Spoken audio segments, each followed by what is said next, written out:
run 'em out, run 'em out. We got the Raiders in the building and they bout to shut it down. Silver and black up in the crowd.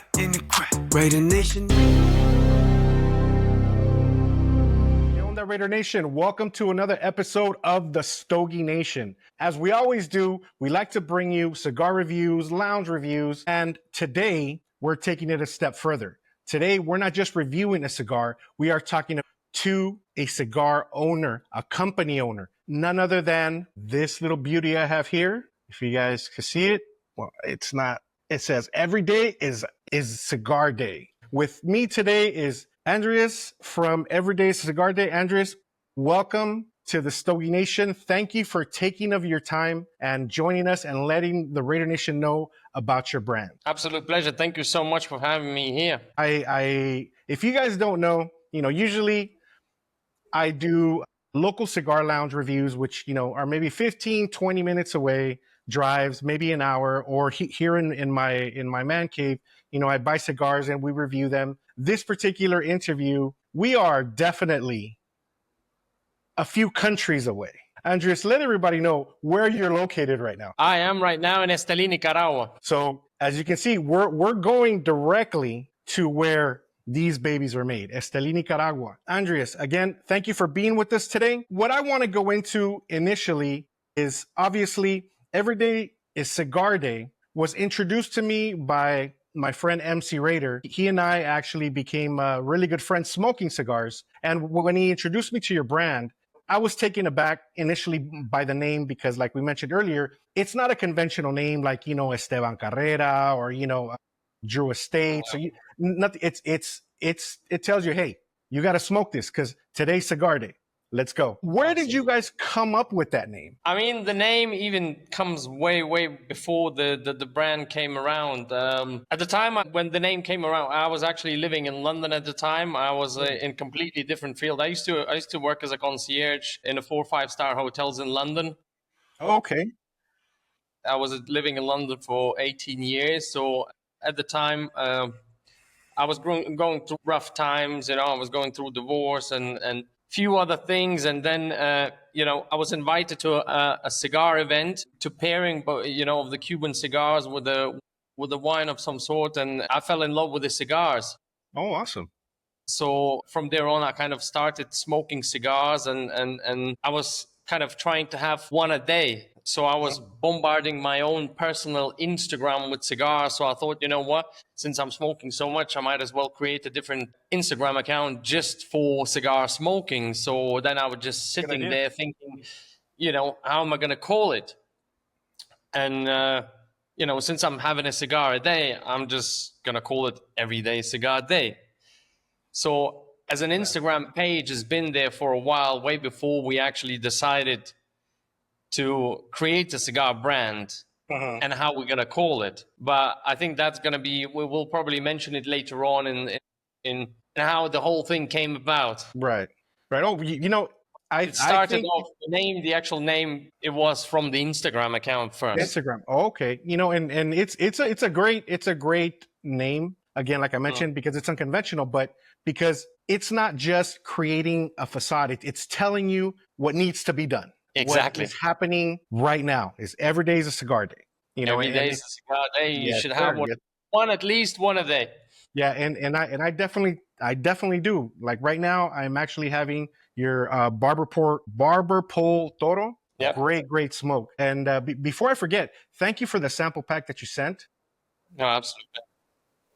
I really enjoy your cigars. I was disappointed, but actually very, very happy also to know that you guys actually sell directly to the consumer, which is awesome because I'm definitely going to be ordering directly from you guys from this point on now that I found out what your process is like. Before we even go there, let's go into the history of the brand. So let us know who and what Everyday Cigar Day is. Like, where did it come from? So the brand is a brainchild of myself and one of my best friends, Paul Anthony, who I met on the first trip to Nicaragua. So basically before COVID, as I was getting into the cigars while living in London, a very good friend of ours who's a managing director for Davidoff in the UK called Roy, he was organizing a trip to Nicaragua, and I remember the call because he was at the time he was in Scotland, and I just came back from Champagne in France, and I said jokingly, I told him, I said, listen, now the only thing that's left for us is to do a tobacco trip somewhere. Because in London, I used to smoke a lot of Cubans because that's a very Cuban-dominated market. And then he says, well, Andreas, actually, in a couple of weeks, I'm actually going to Nicaragua. Would you like to join me, in a group? So I said, I've always wanted to go to Cuba first, but then I looked up. I didn't really know much about Nicaragua, and I looked it up, and then I said, well, they make a lot of cigars, so you know what? Might as well do it. And I just said, yeah, let's go. That's awesome. And that way I ended up with this group where Paul was in too. So we met on that first trip. We were in Nicaragua for 11 days. We visited like 5 cities. We've gone to coffee farms. We've gone to chocolate farms. We visited factories here in Esteli. This is when we met Nestor Plasencia. Obviously, we spent the full day with Nestor at his factory. Got to ride his horses, and awesome. he was a massive inspiration behind the whole cigar thing, and me trying to get into the cigar business. Right. And this is where I met Paul, and from there on, we remained really, really close friends. And then the whole thing unraveled, because when we came back from that trip, obviously the COVID hit. Yes. Straight after that trip, we've been locked in our houses in the UK. The lockdown in the UK lasted for 8 months. Yes. So the whole thing was pretty bad. And towards actually, once the first lockdown ended, and right before the second lockdown was coming up, Paul was actually in London at the time, and we met up. And at that moment, I was made redundant from the job where I worked actually with a travel company. And because of the COVID, everything the business was really, really bad. They're like, well, we can't really keep you anymore. So I was made redundant. I've gone through divorce. I've got no kids. So I was in Paul's apartment.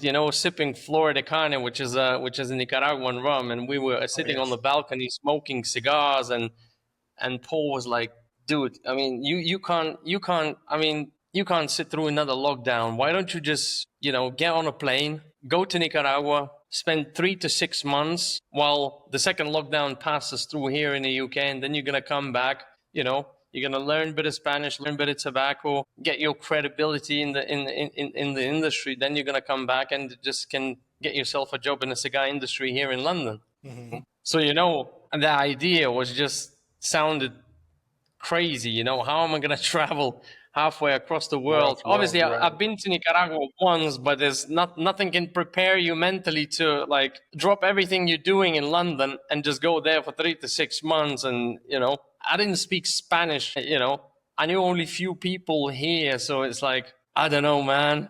But then, I slept overnight and I'm like, I just got nothing, absolutely nothing to lose. So I'm like, call him next day. And I'm like, dude, I'm going. I was shitting myself, as they say. Sorry for my French. Oh, no worries, man. No worries. But then one of my friends called Jason, he was actually, because the second lockdown coming up, and he's like also was saying, listen, I'm not staying in London. If the second lockdown coming up, I'll probably go to Asia or somewhere, just to get away from the whole sitting in the house again.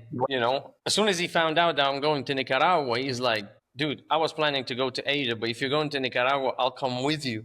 And that we ended up going 2 of us, which made it a bit easier. It's not so scary. Definitely. Yeah, you have a traveling partner with you now. Exactly. Yeah. And that's how it happened. We just literally booked the tickets, got on a plane. The lockdown was like on coming up like 5th of November. On the 4th of November, we were on a plane to Madrid, and then from Madrid to Costa Rica. Then we got stuck in Costa Rica because there was no transportation because of the hurricanes in Nicaragua. Right. So we were stuck in Costa Rica for a couple of days, and then we literally, because there was no buses, there was no planes, there was nothing going into Nicaragua. So we hired a guy to drive us to the border. and we literally crossed the border on foot to Nicaragua. So did you guys even have a destination outside of the country of Nicaragua? Was it like a city, a town, anything? Well, Esteli was the end point that we wanted to get to, because Esteli is where all the tobacco is happening. So, but essentially, we didn't really have any contacts. I had the names, but not someone arranged that would meet us, Right. and welcome us and help us to settle in or find a place to live, or just literally everything so last minute. We just got up and left. Wow, that's an adventure. Yeah. So once we got to Nicaragua, crossed the border, we could have moved as well, because on the Nicaraguan side as well, all the transportation was suspended. So we got another guy that we found, picked us up from the border and just took us to the nearest town, which was San Juan del Sur. It's a very touristy town in Nicaragua. We got ourselves a hotel, and we just basically stayed in a hotel for 2 weeks until the whole hurricane thing passed. And then once that passed, we packed ourselves and just went to Esteli, and that's it. So we ended up in Esteli. So I was trying to call, the contacts that I had, other people that we met just while being there. And then, because of the hurricane, it disrupted the whole growing season. So everyone was just extremely busy trying to plant the tobacco very, very late. And, Right.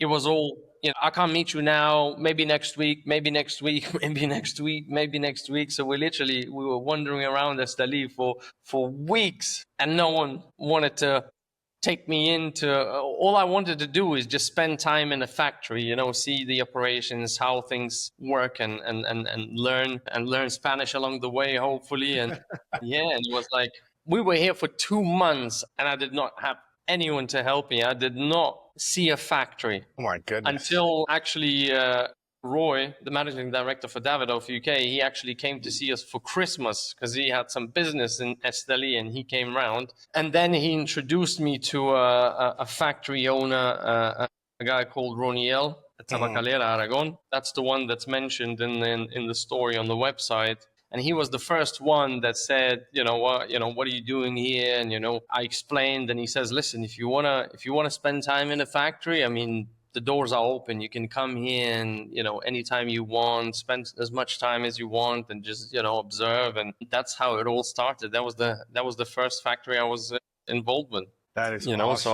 So I was there, an hour a day. Then I was there, 3 hours a day. Then I was there before the factory opened, leaving when the factory closes. And I slowly kind of eased into it. And yeah, obviously I didn't speak any Spanish, so it was pretty difficult, because obviously he's Cuban.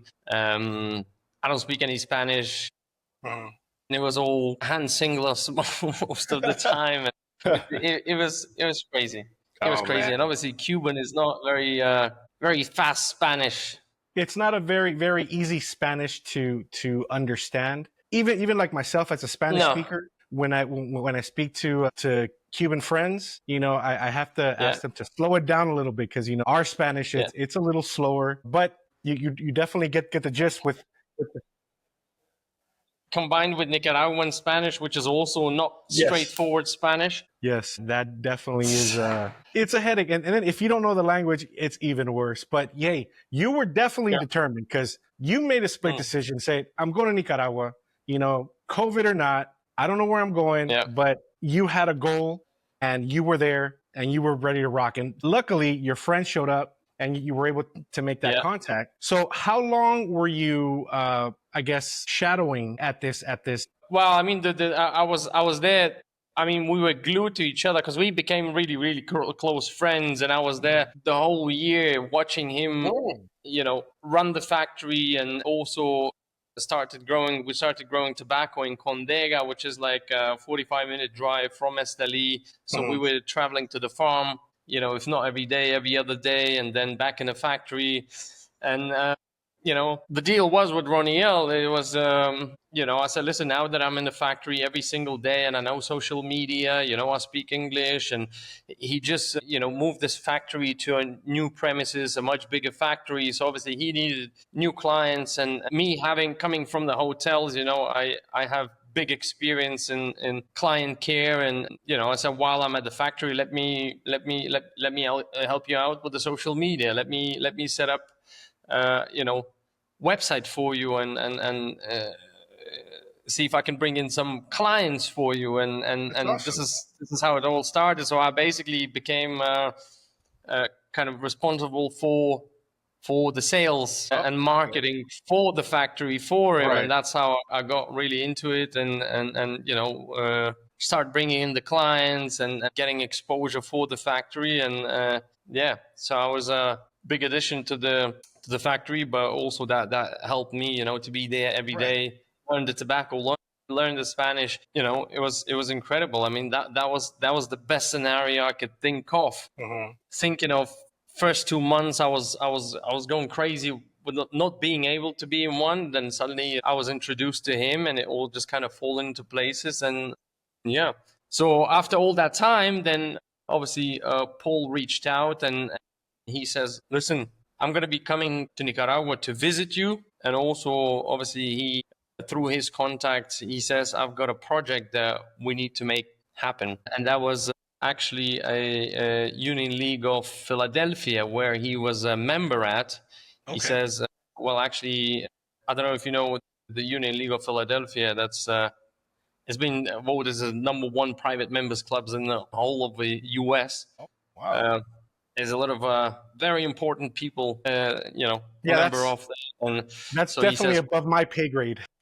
so he said that they're actually looking for a 160th anniversary cigar, because the club is celebrating anniversary that's coming up, and they want to make their own cigar. So that was the first kind of major project for me, where my time, in Nicaragua was gonna be tested with and come up with actual product for someone to enjoy. And then so we actually got the contract signed, deal was on the table, and that's it. So we got completely into it. We made a cigar for them, and basically Paul came to visit in Nicaragua to see the factory I was in, and just reconnect with me. And and this is when the plot really twisted, because the Paul came to Nicaragua and he actually fell really, really ill because of the COVID. Man. So he was staying with a friend of mine, and then he caught COVID first. We thought it was just like, he's a bit sick, the COVID symptoms, it just felt like he was having a flu at the beginning, but then it was getting worse and worse and worse and worse. And one day I get a call, and Paul is like, "Bro, I'm outside I'm waiting for a taxi and I'm spitting blood." Oh my goodness. Like, dude, why didn't you call me earlier? I was like out of my house, got a taxi, because none of us had any cars yet. So just got in a taxi, went straight there, picked him up from the hotel, and then took him to hospital here. And hospitals in Esteli are just not great. Right. Obviously, there's been a lot of worries. He was in a hospital, and he sent me a picture. Like, I remember it. I still got it on my phone. He sent me a picture, like a selfie of himself in a hospital bed. And he's like, "Dude, last night there were 2 people that died in my room." And he says, "Yeah." And I feel like shit. And his whole face is just pale. I mean, he looked half dead. Oh my goodness. He was so bad. And he's like, "People not giving me water to drink. I don't understand. And, people don't seem to be paying attention here." And I'm like, dude, I got this to get this guy out. So the story went, basically, I forced my way into the hospital because they would not release him. So I had to go past security, armed security, just to get him out. I had a driver waiting. We couldn't just get him out because he couldn't breathe at the time, so he needed oxygen. So I was looking for oxygen tanks. The whole story is just messed up. Found the oxygen tanks, went with the driver to hospital, forced my way in. I've got him out by force. They wouldn't let him out, but basically willed him out. It is actually a picture of it on the website. Yeah. I saw it. Him coming out on the wheelchair. So we then actually took him from hospital in Esteli, because the best, obviously, hospitals are here in Managua, in the capital. And I was suggested to take him to military hospital there, because that's where you get the best treatment. He also through his to medic evac himself, with potentially getting a helicopter out of the country. But that, everyone was just so bad with COVID. We couldn't even get a ambulance to take him from Esteli to Managua, never mind to evac him to United States, so we were stuck. We had to deal with it here. So we were traveling, obviously we're going to Managua, and we had some friends in San Juan del Sur, a couple of friends, and one of them is a lady. He's a very good friend of ours as well, but she's like, she speaks fluent Spanish, and she just kind of knows people here, and she's a very strong woman. She's like, wait there, I'm coming to the hospital. Don't give him to anyone until I get here. So I was like, oh, Jesus. So we get to the hospital in Managua. They arrive from San Juan. We take him to the hospital. She walks in and she's like, no one touches this guy. He's my husband, even though he's not. Right. He's like, he's my husband. Anything, any tests you do, anything you do with him, first you talk to me. So obviously we go to the hospital in Managua. I'm happy we've got him out from Esteli. The hospital looks really, really high end. I thought, you know what? Finally, the whole turmoil is over. The whole mess is over. Now he's in the good hands, and now we're just gonna, we're gonna fix him up, so he can get well enough, fly back to US, and sort himself out, and we're good from there. Evening comes at the hospital, and I'm like already thinking, how I'm gonna go home, where I'm gonna sleep, what I'm gonna do, and that friend of ours comes up, and she says, you know what? We can't leave him in this hospital. And I was like, here we go again. What is it this time? Why can't we leave him in the best hospital in Nicaragua? He says, well, they want to take him to private wing. He can't use the mobile phone. They want me to sign the papers that if he gets worse, put him on the ventilator. And you know the story with the ventilator, right? Yeah. So basically she said, no.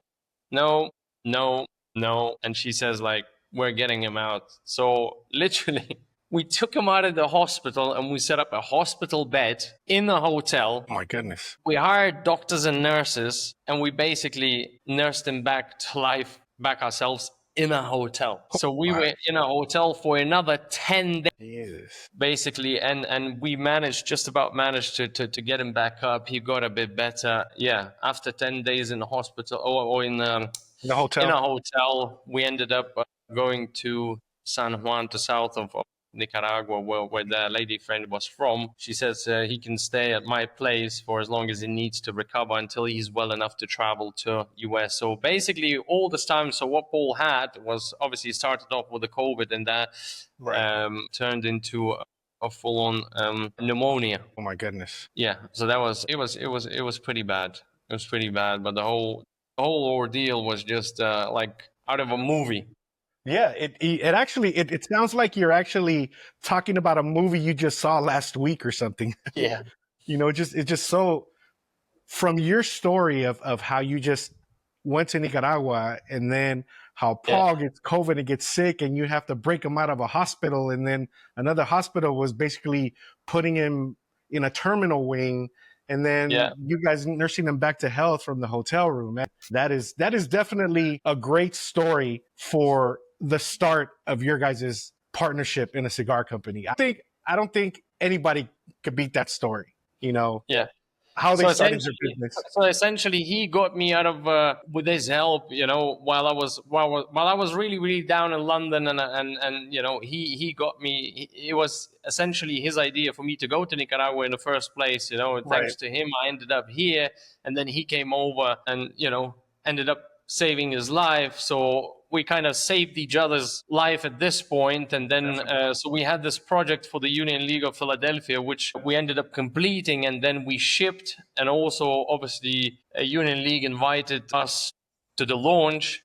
So both of us basically attended the launch event at the Union League of the cigar, the 160th anniversary. They have this big cigar dinner yearly, and this is where it was presented.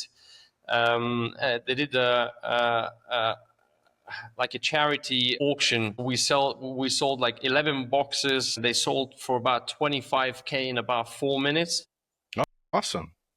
So they've raised a lot of money, and then after the event, this was the real inception, because I was in the US for about I think for about 2 weeks at that time, because I went for that event. But then we've gone out to other places. We went to place to see some tobacco in the US as well, and then basically it was kind of I think it was like a few days before I left the US. We were in his apartment in Florida.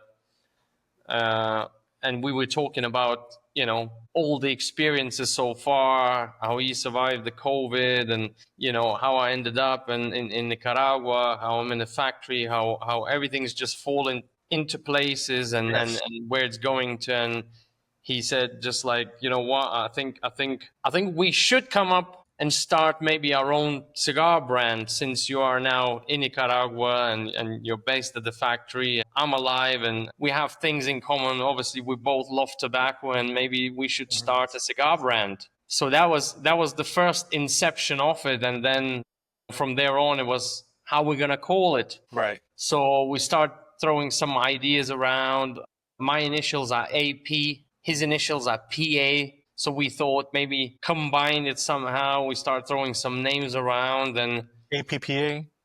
Yeah. And then I just said, listen, well, I've got this Instagram account. It is called Everyday Cigar Day. There is substantial amount of followers already. And since we are thinking kind of creating a brand that we're going to sell direct to consumer, and, there is a kind of a message within the name too, like Everyday Cigar Day, that you should have a cigar every day. And since we are kind of targeting people to kind of, very well-priced cigars that you wouldn't feel guilty smoking every day, it kind of falls into that frame. So I said, why don't we just call it Everyday Cigar Day? So we kind of slept on it, and that's how it was. That's how Everyday Cigar Day was born. I'm telling you, man, I don't think anybody anywhere, any cigar company could beat the story of your guys' inception, and through everything that you guys went through. Another very important, I guess, point that I see here is the creation and the solidifying of your guys' friendship, not just business partners, but, definitely just becoming good friends. That definitely became, we didn't just sit and came up with a name and kind of pulled the whole story out. We actually lived it, It means that there's a lot of meaning to it, to us, and kind of, through telling the story, and we kind of want for people to see it. And we are in a great position where, I live permanently here now in Nicaragua. So I am not just another brand owner that, has never visited Nicaragua or barely ever. No, I am actually here, and I am fully immersed in this. And you are at ground zero. Yeah. And then you know the whole process. You don't just hire or employ individuals to do it. From inception of seed to packaging and delivery.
there is, and I keep saying that, there is no job in the whole process of making a cigar that I have not physically done it.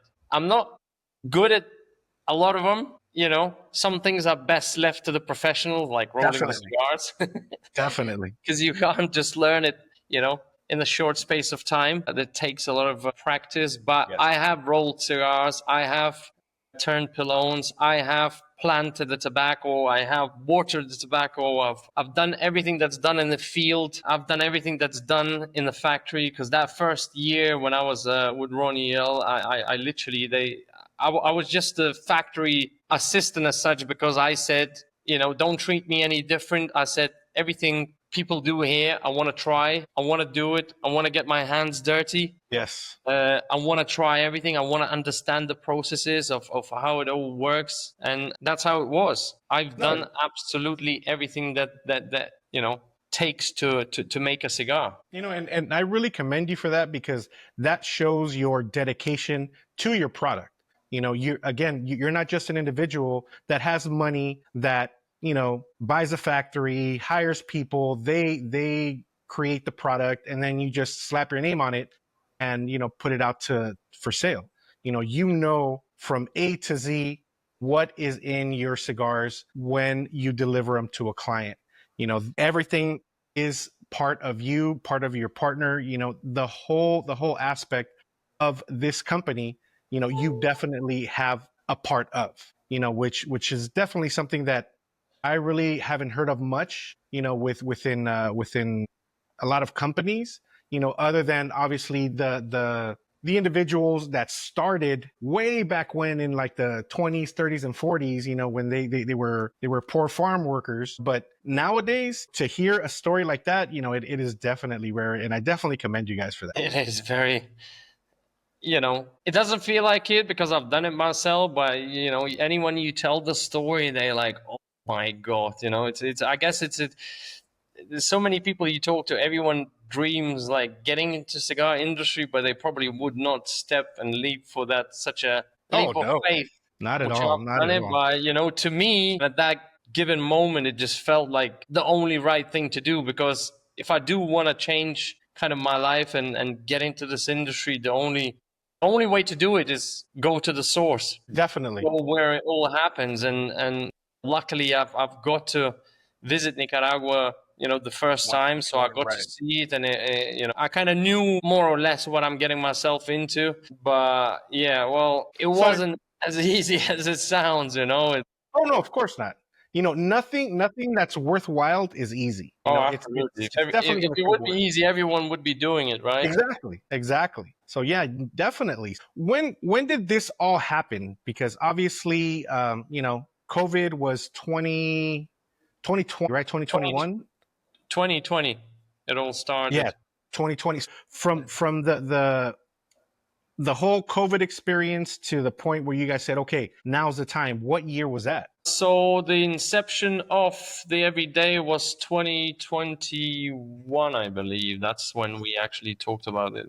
About Wow, Everyday. so it was like Paul got well and they said, let's go. Let's get started. Wow, that's amazing, man.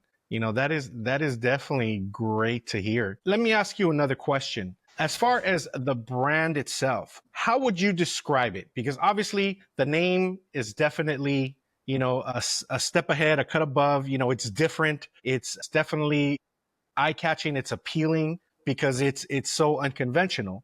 But like the brand in general, how would you describe it? I mean, the brand in itself, it's in the name, Everyday Cigar Days is we wanted to make a cigar, and that's what the core line is basically accessible for daily smoking. So that means once you pick one up, and by going direct to consumer, obviously we cut out a lot of layers, which, the standard route of the cigar is manufacturer, wholesaler, retailer, and then the consumer.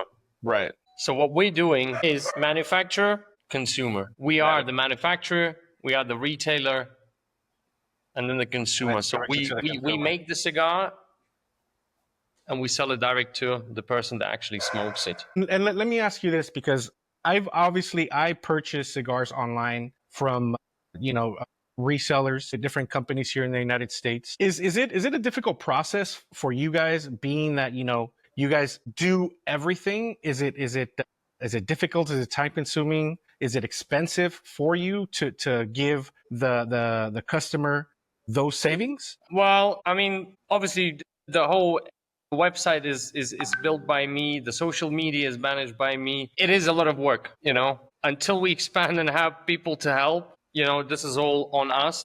All right. So you were describing the brand. You were mentioning, about being the basically doing everything until it got to the consumer. That way, the consumer could save money, in the purchase of your cigars. That's right. I mean, direct consumer models, obviously, they're not very common in cigar industry. I mean, you see them popping up right now. They like to call themselves direct to consumer, but are they really a direct to consumer? Maybe. Probably not. Maybe not. Right. Because I know every foreigner living in this town, and there isn't many. Or Right. if there's any actually live here and make the brand and have the store in the US, online store that sells direct to consumer. So it is a very, very unique concept. It is. It definitely is. When we kind of decided to run with it, and obviously offering value to the end user by bypassing a lot of because each and every step in the cigar journey, obviously that adds the cost. Yes, it does. It definitely does. But that's the way. By no means, we don't support, because every time we travel, and Paul spends a lot of time in the US as well, and he's got favorite lounges. We always support. We always go out in the shops. We always, whenever I go to the US, we always visit the lounges. We always go in there. We always buy the cigars, and support, because it is needed, absolutely. But we're just offering an alternative to already existing ways to buy your cigars, And I actually think, that you guys creating your cigar company, your cigar brand in an unconventional way of sale, I think that's great, because that gives us, the consumers, a direct connection. And that was our main kind of selling point too, that there isn't, there's not that many brands that you can actually get on a call, or if you text on the the chat box on the website now, it'll come directly to me. Right. I will be the one answering. So how many other brands do you have out there that you can actually just say, look, I don't know, I like your cigar, or I don't like your cigar, and let me just text the guy that actually owns it. Well, let me tell you, the closest I've gotten to something of that sort is, what is that gentleman's job? He is, I guess, the sales rep. You'd call them. He's the individual that goes to the different lounges and does the deals. That's the closest I've ever got to an actual individual that is part of the cigar company. And like here with you, I'm with the owner. I'm with the guy that created this company. I don't think I'm ever going to get this opportunity ever again with any other company. And, again, I thank you for your time for that, because that's absolutely these are things that, I want our Raider fandom to understand about your brand, is that, we're not just dealing with a company that sells cigars to a local liquor store or a local cigar lounge, or, sometimes even at supermarkets. This is a company that's directly in Nicaragua, and you're going to get your cigars directly from Nicaragua. Absolutely. From the factory. And that to me just shows, the guys' I guess, passion for your cigars. And, you guys are standing behind it and letting us know that, smoke these cigars, because we are guaranteeing a great product directly from Nicaragua. Absolutely. Yeah, man. Okay. Next question for you. Let the Raider Nation know about your core line of cigars, the different strengths, the sizes. What are your offerings? So the core line consists of 4 wrappers. It comes in Connecticut, Habano, San Andres Maduro, and Barber Pole, which is a mix of Connecticut and Habano. So that's our core line. And They come in 6 different sizes. Gosh, I said 6. No, it's 5. Yeah, it's kind of the same blend throughout with the slight variations between them. But obviously, wrapper being the main flavor supplier, obviously Definitely. that makes the cigars fairly different in between. And then, yeah, they come in 5 different sizes, from very thin one to all the way to the very thick one. So that covers everyone's kind of preferences. Obviously, the best selling one in our line is probably Toro. The Toro. That's doing really, really well. And we have we use some undisclosed tobacco. That's how we like to talk about it. That's There you go. a Top very secret. rare Nicaraguan filler that we don't really openly talk about it to kind of Yeah, you got to preserve. keep that mystery. We call it the secret juice. There you go. That's all we need to know. Yeah, That's all we need to we know. might talk about it a bit more later on, and we'll see how it goes. Obviously, the current stock, anyone that's been on the website or will go on the website, they will see a press release. All the current stock was rolled in the mentioned factory before, which we are actually, obviously, we no longer work with that factory, as we now have co-own our own factory here in Esteli. So everything moving forward will come from there. And since we faced some issues with them, we decided just to sell through our current stock. And once that's gone, hopefully we'll just we'll come out with the updated and refreshed blends. So all the current stock on sale right now. So if you haven't tried, this is the best time to try it, because everything's on a very, very healthy discount. Yes, I saw Once that. it's gone, once That's it's gone, it's gone. And that's a chapter that's going to be closed, and we're starting with a new one. But obviously, the cigars are amazing. But we just, took a decision, because with the current cigars, I mean, there's very few issues, but there's just too many for us to say that, more than we would like to have, put it that way. No, I definitely understand. And that's the kind of hard decision we had to make, but we wanted to be obviously transparent with everyone. However, we do have a couple of cigars, a couple of other cigars on there, which is Lancero. Those are the long, skinny ones, correct? Exactly, yeah. So that one's actually coming from the new factory. And also we have one of our client cigars on there as well, our Korean client that wanted to actually sell cigars in the US. So we offered our store as a platform to sell it. So those are also available, and they are actually coming from the new factory already. Excellent. But Excellent. as I said, the core line currently, this is all coming from the old factory. So we'll just working through that one. My favorite so far that I've had is definitely the 660, the Gordo Maduro. I love it. It is amazing. I usually, when I have that one, I usually have it in the evenings with a little glass of whiskey. Yeah. Just relaxing, and it's definitely a great smoke. Well, I in love Connecticut, I always, that's for breakfast with the Nicaraguan coffee. Oh my God! And then you move on to Habano throughout the day. Have a barber pole, and then finish off in the evening with a bit of a punch and on the Maduro. Definitely. No, and you know what? This is my first barber pole that I have, and it's surprisingly good. There's a lot of flavors in here that I'm trying to like listen to what you're saying, but at the same time I'm like, what am I tasting? What is this? So I'm trying to focus on you more than the cigar, but it is definitely a very flavorful cigar. So Nation, I recommend their barber pole. Their Maduro for sure. No, I haven't tried the Connecticut yet. It's still waiting in my humidor. That one is definitely going to be next with a nice cup of coffee. But so let's go back to the cigars. Your price points, because these prices, being that they're delivered directly from Nicaragua, it's an export for us. It is a very reasonable price. I definitely think that the more that the American consumer finds out about you guys, man, knowing that it's coming directly from the source, it's going to become definitely more popular. And that's one of our goals, is to let everybody know within the Raider Nation, within the Raider fandom, that, you can get really good cigars at reasonable prices and directly from the source. We don't have to go to website that sells thousands of cigars for, outrageous prices. So the original pricing was, obviously the intention was to sell it anywhere between, depending on the size, it was between $4 to $6 per stick. Currently, at the current sale, obviously that's much, much cheaper, which you can get Right. sticks for around $2. Obviously, Yes. you can't beat. But the idea was to keep it anywhere between $4 to $6. So it's very, very accessible. They are available in a box of 16. The reason it's a box of 16 because it's a carton box. And if you buy 2 boxes, obviously that covers you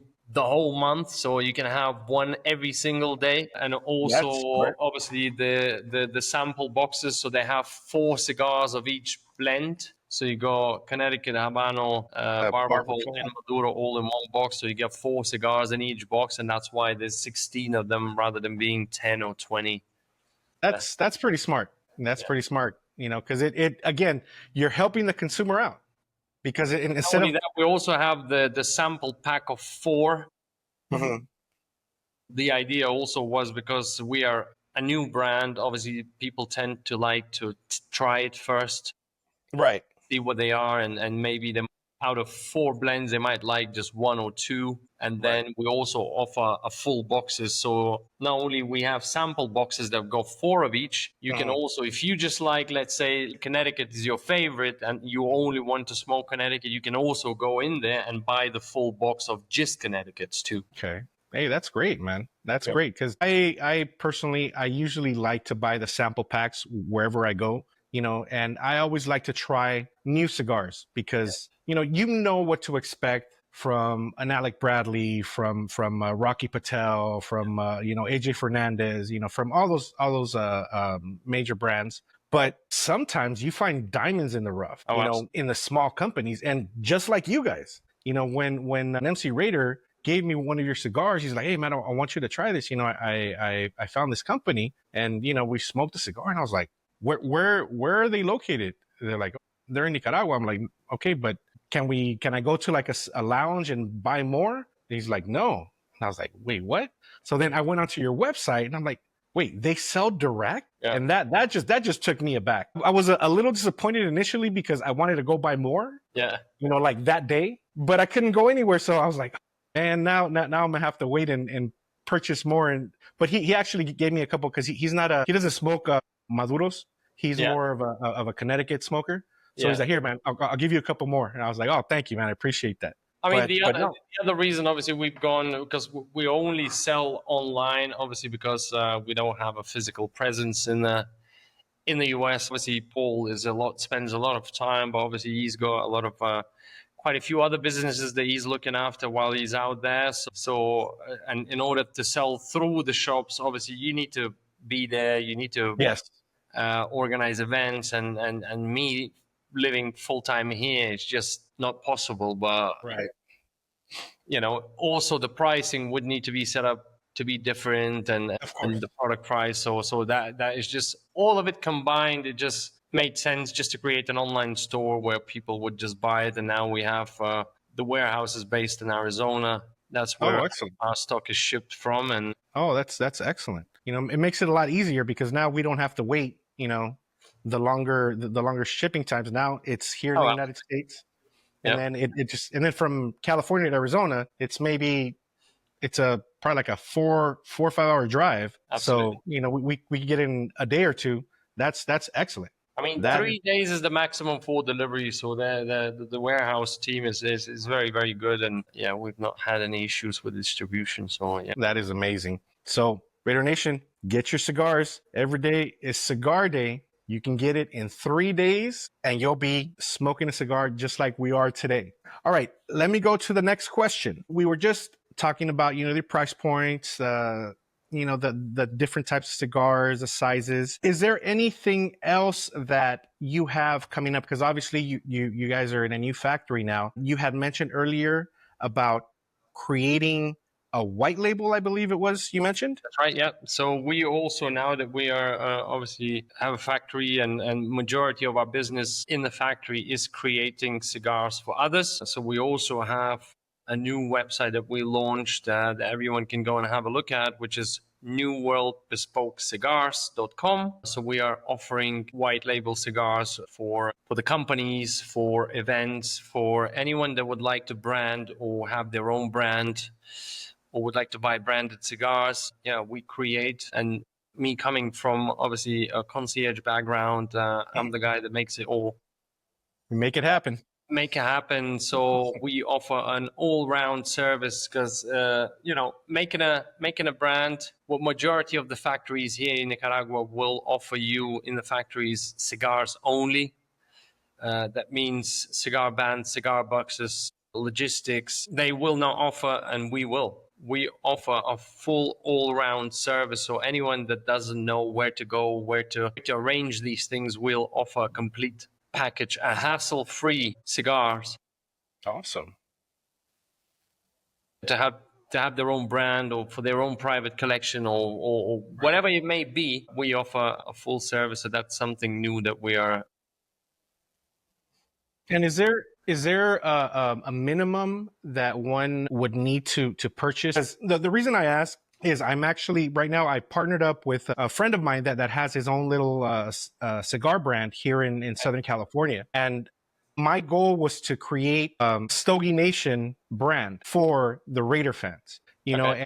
and I purchased actually four different types of flavored not flavored cigars, but four different strengths. They're all Toros, I believe. And I wanted to try and create something, you know, for the Raider fans with, you know, with Raider branding and whatnot. Absolutely. You know, so is there like a minimum that's required to create something like that, or maybe like for a birthday party or a retirement or something of that sort? I mean, we can probably make as little as 1,000. It all comes down to the cost. Making more cigars always makes it cheaper because there's also minimum order quantities for the bands, minimum order quantities for the boxes and things. But with our connections, obviously, we are able to leverage that and make a smaller Gotcha. projects too. It might obviously work out a bit more per cigar, Right. but we can probably make as little as 1,000 for sure. Oh, excellent. Since I'm on it, and if you are looking for one, you know, why not? Definitely, we can do that for you. We'll Yeah, 'cause- definitely get off this call, and we'll definitely we can discuss the idea and a project in a finer detail and see if we can make it happen. Yeah, because right now, what my plan is kind of put some feelers out there. You know, figure out if there is a true market for Raider cigars within the fandom. You know, Yeah. before actually putting forth effort, money, time. You know, just to see if there is a market for them. You know, Oh, because I definitely know a lot of Raider fans that are cigar smokers. All you know, you but need to do is do a pre-sale. yeah, GoFundMe page. Here we go. there you go. That's true. Yeah, it is a day of GoFundMe. That's true. Yeah, I could definitely do that, and we'll make it happen. I would definitely love to do that. So again, you said newworldbespokecigars.com. That's the website. If A lot of anybody wants information, yeah, about everything, about creating your brand and what we offer and how we do it, and and since, as I said, we can arrange absolutely everything from the cigar bands to boxes and logistics because we do have our own obviously cigar business in the US. We have the entire route mapped out. You know, that is awesome. we can make it all happen. That is definitely awesome. You know, it was definitely something I wasn't expecting, and I'm actually a little bit more excited now to know that there's a direct connect to a cigar company, cigar factory to get cigars and create a brand, because you know it's been a dream of mine to do something like that for our fans, for ourselves as Raider fans, because you know there's a quote that was said, I want to say about 1 or 2 years ago, by one of our coaches at the time when they would win football games. And the quote was, "Talk your shit, smoke your shit, the Raider way." Yes, here we go. So they would do that. And that was what propelled us more to start creating more cigar content, you know, and wanting to promote, you know, the hobby of cigar smoking. So Andreas, before we go, let the Raider Nation know where they can find you, your social media, websites, you know, everything. That way they can get directly in contact with you to purchase cigars, you know, or, you know, again, if they want to get their own brand going, you know, let them know where they can find you guys. Well, all the social media channels, we're on it, Instagram, Facebook. The website is everydaycigarday.com. I mean, if you just type in a Google Everyday Cigar Day, That's the first one that's gonna come up. All the cigar sales, obviously, only through the website. You won't be able to find them anywhere else. I'm most active on Instagram. I do have a private account. Well, it's public, but it's my first name and last name, which is Lithuanian. Right. Again, it might be a bit difficult. It's Andreas Petrocenia. So that account, obviously, you can follow the journey on what I get up to every day here in Nicaragua. I post a lot every single day, so you'll see everything from the fields, from the factory, and just everything I get up to every single day. Obviously, we do have a separate account on the Instagram for Everyday Cigar Day, which is, again, if you type in Everyday Cigar Day, that's gonna come up. New World Bespoke Cigars. Also, the factory is actually called Tabacalera Hernandez. This is our master blender and very good friend of ours, and he's the co-owner of the factory. And yeah, so we are all over, and I'm sure a lot of people, anyone that's on the Instagram, they've probably seen it somewhere, because I'm very, very active there. Yes. All the links to all the socials also on the website, so it's always easy to find us. And remember, Raider Nation, if you ask a question, Andres is the one that's going to answer. I'm the one that will answer everything. So you can DM me on the socials, or if you go on a chat box on the website, I will be at the other end answering. And there's no silly questions. I will answer all of them while we still can. And we shall see how it goes. If not, I might not have enough hands in the future, but for now, I'm at the other end answering everything. So feel free to ask. Feel free to text.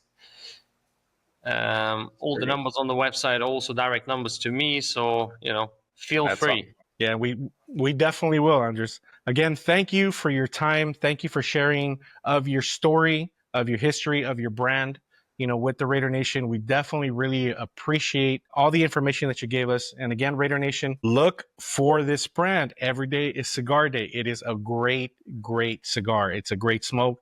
I've already smoked the Maduro, the Barber Pole. Connecticut's are next. I will let you know about those. Oh, and then the Habano as well.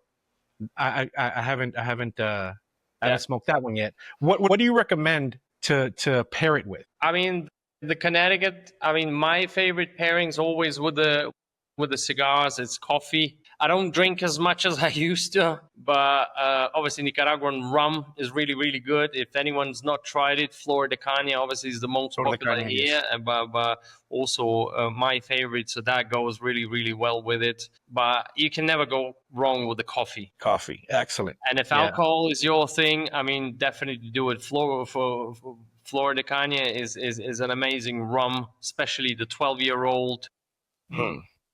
Even 18-year-old, if you can get a hold of it, it goes really, really well with it. So. All right, Andres. Again, thank you very much for your time. Raider Nation, thank you for joining us in this episode of the Stogie Nation.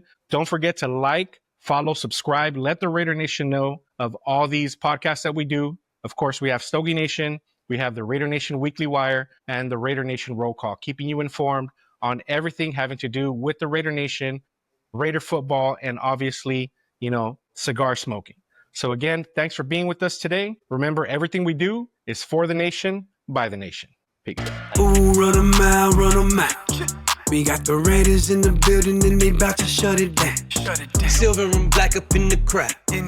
Raider Nation in the building and we getting loud. Ooh, run 'em out, run 'em out. We got the Raiders in the building and they about to shut it down. Silver and black up in the crowd. Raider Nation in the building and we getting loud.